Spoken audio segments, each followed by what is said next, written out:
Bismillahirrahmanirrahim. Dear student, today we will discuss topic of air.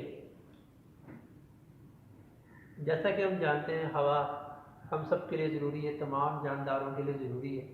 इस कुराए अर्ज़ पर, इस सारे पर, इस दुनिया में और ख़ास तौर पर खुश्की के लिए भी और जो आबी मखलूक है, एक्वेटिक लाइफ है, उसके लिए भी पानी में हलशुदा ऑक्सीजन बड़ा अहम किरदार अदा करती है। सांस लेने के अमल के लिए बहुत ज़रूरी होती है और एयर क्वालिटी को मेंटेन रखती है, वाटर क्वालिटी को मेंटेन रखती है। ये हवा में मौजूद जो मुख्तलिफ गैसेज हैं, तो हम देखते हैं कि ये हवा के बग़ैर जो इस दुनिया में तमाम जानदारों का वजूद है वो ख़तरे में पड़ जाता है।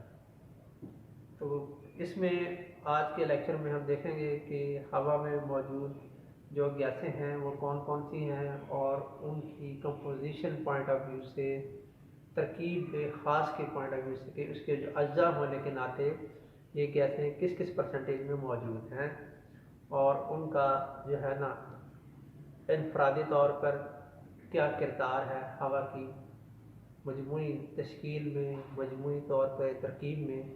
तो जैसा कि हम अपने पेज 81 पर एयर के टॉपिक में एक ग्राफ देख रहे हैं, पाई ग्राफ है ये। इस पाई ग्राफ में हमें कंपोजिशन ऑफ एयर दिखाई गई है कि हवा में मौजूद जो गैसें हैं वो किस तनासुब से मौजूद हैं, किस परसेंटेज से मौजूद हैं। तो अजीज़ तलबा, इसकी कंपोजिशन को आप देखें तो जैसा कि वाइट बोर्ड पे एक पैराग्राफ, ये ग्राफ मैंने बनाया हुआ है, पाई ग्राफ आपको बुक पे भी नज़र आ रहा है। इसमें आप देखते हैं कि इसमें composition of different gases in air, तो सबसे ज़्यादा परसेंटेज हमें नाइट्रोजन गैस की नज़र आती है जो कि 78% है। दैन सेकेंड नंबर पर ऑक्सीजन गैस नज़र आ रही है हमें 20.9% ऑक्सीजन गैस जो है ये मौजूद होती है हवा में। दैन इसके बाद दीगर जो गैसें हैं उसकी परसेंटेज भी आप आसानी इस पैराग्राफ में दे सकते हैं। इसमें आर्गन एक गैस है, ये 0.90% हवा की तरकीब का, उसकी कंपोजिशन का तश्कील देती है। उसके बाद हम देखते हैं नोबल गैसेस। नोबल गैसेस में जिसमें हीलियम शामिल है, नियॉन शामिल है, वो 0.17% बना रही होती है। जबकि तीसरा नाम हमें जो नज़र आ रहा है कार्बन डाइऑक्साइड है, ये 0.03%, और बाद बुक्स में आप देखेंगे 0.04% भी ये वहाँ पे लिखा हुआ है। तो ये कार्बन डाइऑक्साइड की आपको इसमें परसेंटेज कंपोजिशन नज़र आ रही है, नोबल गैसेस की नज़र आ रही है, आर्गन की नज़र आ रही है। तो ये जो है हवा की तश्कील में, उसकी बनावट में एक अहम जुज़ के तौर पे मौजूद है। ऑक्सीजन की परसेंटेज का भी हमें मालूम हो गया, नाइट्रोजन की परसेंटेज भी मालूम हो गई। तो डिफरेंट गैसेज डिफरेंट जो है ना ये परसेंटेज के पॉइंट ऑफ व्यू से हवा में एग्जिस्ट करती हैं, पाई जाती हैं।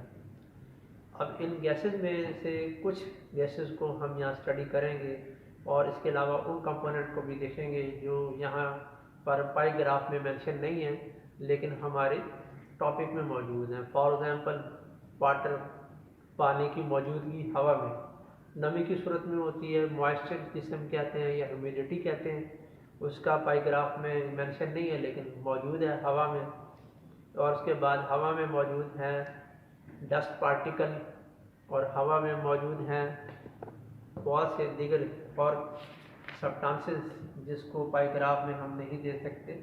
फॉर एग्जांपल इसमें वाटर वेपर्स के अलावा मुख्तलिफ एयर पॉल्यूटेंट भी हमें नज़र आएंगे जो पैराग्राफ में मेंशन नहीं है। तो आइए हम इन गैसेस की जो है प्रॉपर्टीज़ देखते हैं। इसमें ऑक्सीजन, कार्बन डाइऑक्साइड, वाटर और नाइट्रोजन को ख़ास तौर पर जिक्र किया गया है।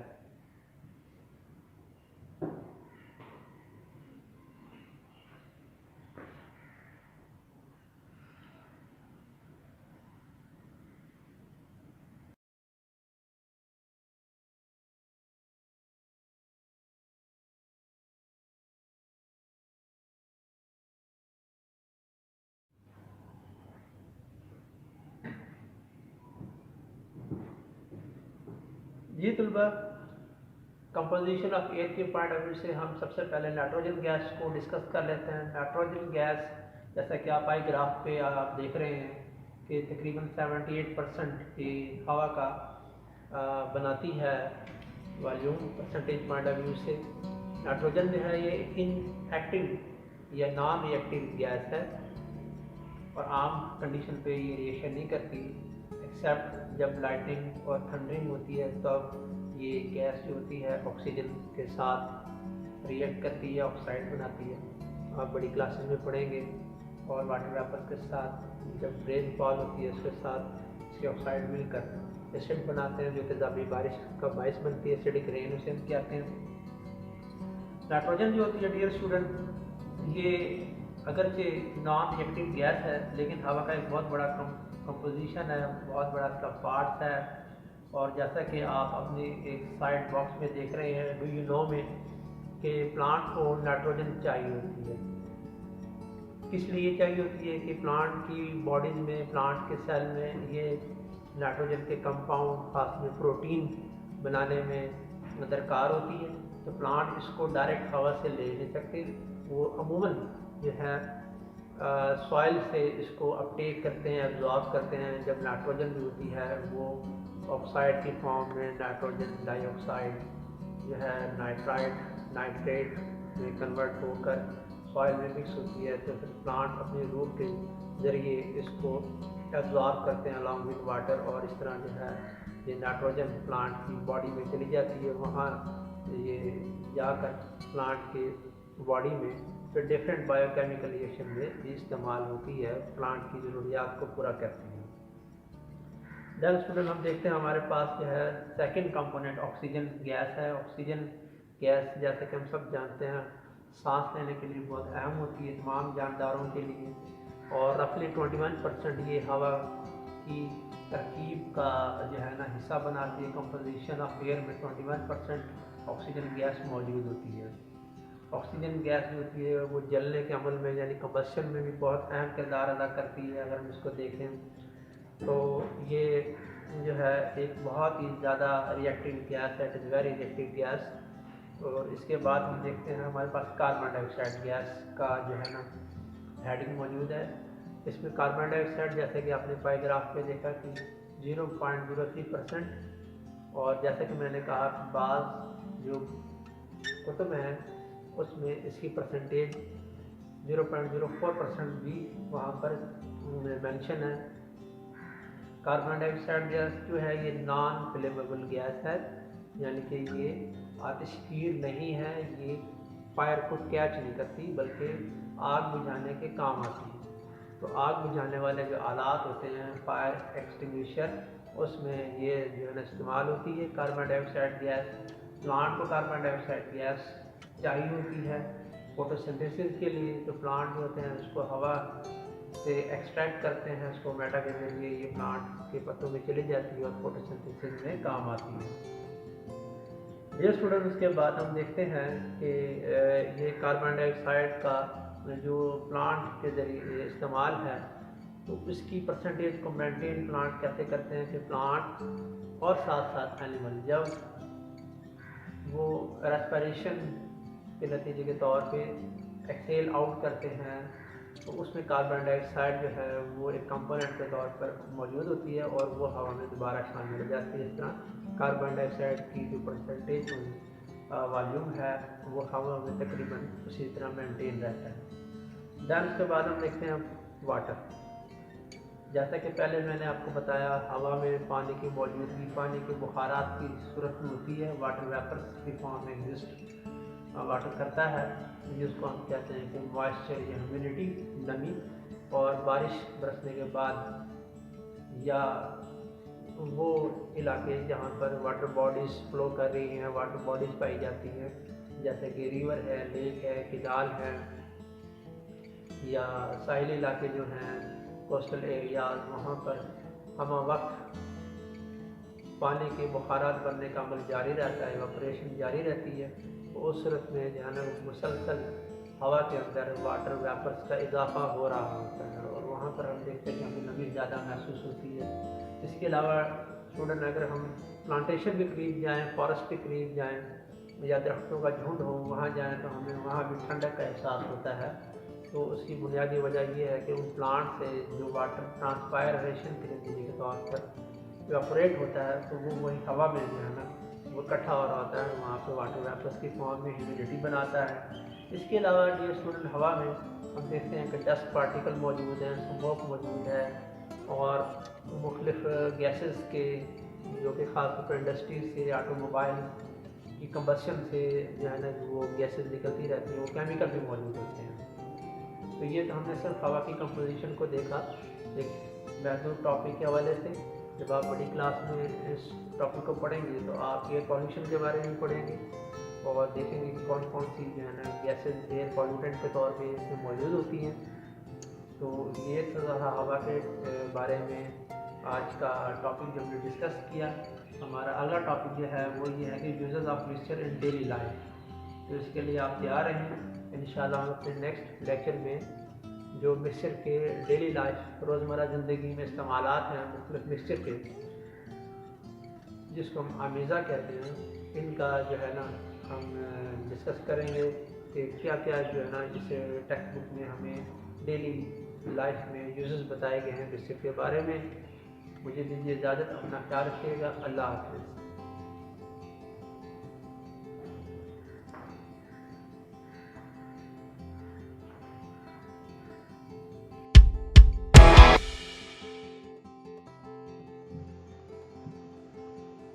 डियर स्टूडेंट, इस लेक्चर में हम पढ़ने जा रहे हैं uses of mixture in daily life. ये टॉपिक जो है हमें रोज़मर्रा ज़िंदगी में जो मुख्तलिफ मिक्सचर्स का हम मुशाहिदा करते रहते हैं उसके बारे में बताता है। यहाँ पर हम कुछ सेलेक्टिव मिक्सचर के बारे में पढ़ेंगे जो हमारी टेक्स्ट बुक में मेंशन है। आइए देखते हैं कि कौन कौन से जो है ना मिक्सचर एग्जाम्पल के तौर पे यहाँ हमारी टेक्स्ट बुक में जाहिर किए गए हैं। सबसे पहले तो थोड़े से हम अगर डेफिनेशन को रिवाइज कर लें तो मालूम होगा कि a mixture is a material, a substance when there is a combination of at least 2 or more substances physically combined together, not chemically। जैसा कि आप गुज़िश्ता लेक्चर में देख चुके हैं कि मिक्सचर जो होता है वो असल में एक ऐसी सब्सटेंस है, एक ऐसा मटेरियल होता है जो कि 2 या 2 से ज़्यादा अशिया के बाहम मिलने से बनता है और इन अशिया को फिज़िकली कंबाइन किया जाता है, कीमियाई तौर पर नहीं, केमिकली नहीं। अब इस डेफिनेशन का क्या मतलब जो है ना मफहूम हमारे सामने आता है। इसमें सबसे पहला पॉइंट हमारे सामने ये आ रहा है कि this mean that atom of each of the substance do not chemically bind together and can therefore be removed through simple processes। Mixture की डेफिनेशन हमें ये बताती है अजीज तुलबा कि मिक्सचर में शामिल हर एक चीज़ के, हर एक कंपोनेंट के जो एटम होते हैं वो कीमियाई तौर पर केमिकली यानी कि एक दूसरे के साथ बाइंड नहीं करते और उनको हम सादा तरीकों से अलग कर सकते हैं, रिमूव कर सकते हैं, जुदा कर सकते हैं। दूसरी डेफिनेशन हम देखें, डेफिनेशन का दूसरा पॉइंट देखें तो हमें ये भी क्लियर हो जाएगा कि if there is a chemical bonding of such atom then it would not be called a mixture since it has gone through a chemical change.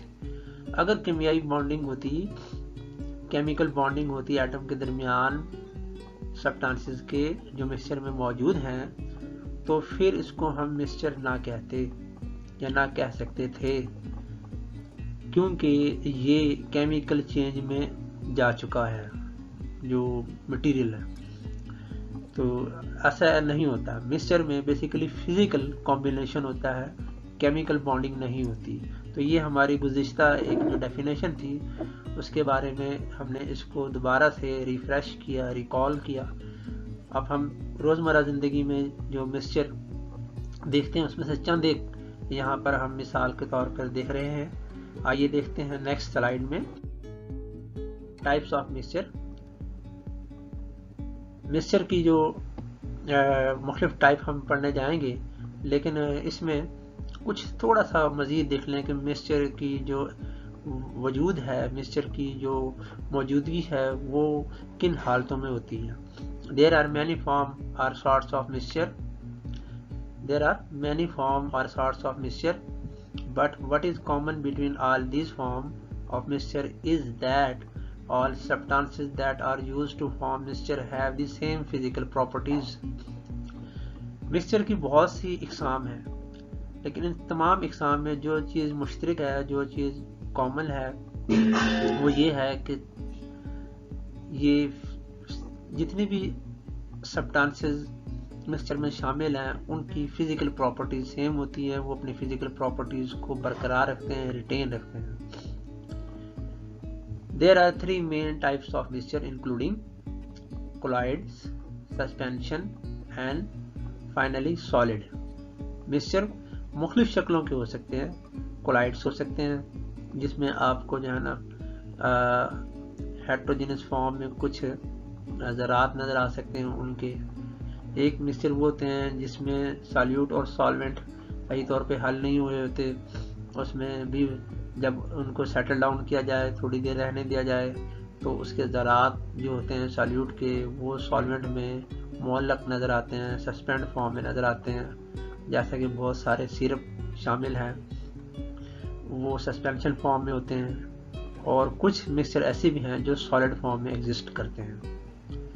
In our daily life routine or our daily lives, we come across many mixture. Here are some everyday example of mixture. आइए देखते हैं जी।